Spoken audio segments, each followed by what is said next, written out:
بسم اللہ الرحمن الرحیم۔ السلام علیکم ورحمۃ اللہ وبرکاتہ۔ بیوی کو بہن بنانا۔ نبی کریم صلی اللہ علیہ وآلہ وسلم نے حضرت ابراہیم علیہ السلام اور ان کی زوجہ محترمہ حضرت سارہ کا عجیب واقعہ بیان فرمایا ہے۔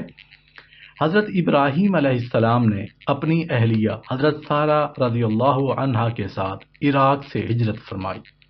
دوران سفر ایسے علاقے میں آئے جہاں انتہائی عیاش اور ظالم بادشاہ رہا کرتا تھا۔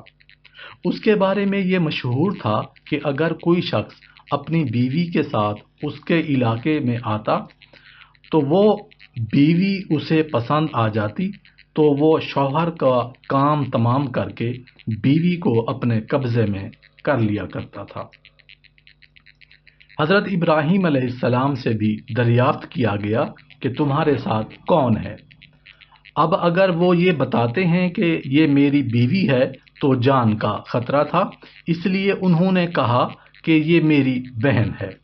پھر حضرت سارہ رضی اللہ عنہا سے کہا کہ اگرچہ تم میری بیوی ہو لیکن میں نے بہن اس لیے کہا کہ اس وقت روئے زمین پر میرے اور تمہارے سوا کوئی مومن نہیں ہے، تو دینی اعتبار سے ہم بھائی بہن ہیں۔ پھر اس کے بعد حضرت سارہ رضی اللہ عنہا کو بادشاہ کے پاس لے جایا گیا۔ بادشاہ بری نیت سے ان کی طرف لپکا۔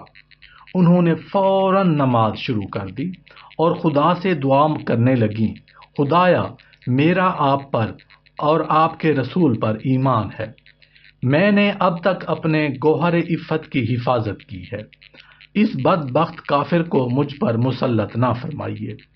اس دعا کے نتیجہ میں بادشاہ کا سانس پھول گیا اور وہ زمین پر پاؤں پٹکنے لگا۔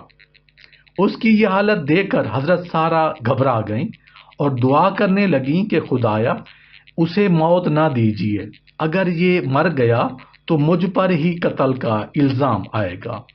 چنانچہ بادشاہ ٹھیک ہو گیا، پھر برے ارادے سے حضرت سارہ کی طرف لپکا۔ پھر انہوں نے دعا کی کہ خدایا اسے مجھ پر مسلط نہ کیجیے، چنانچہ پھر اس بادشاہ کا سانس پھول گیا اور پاؤں پٹکنے لگا۔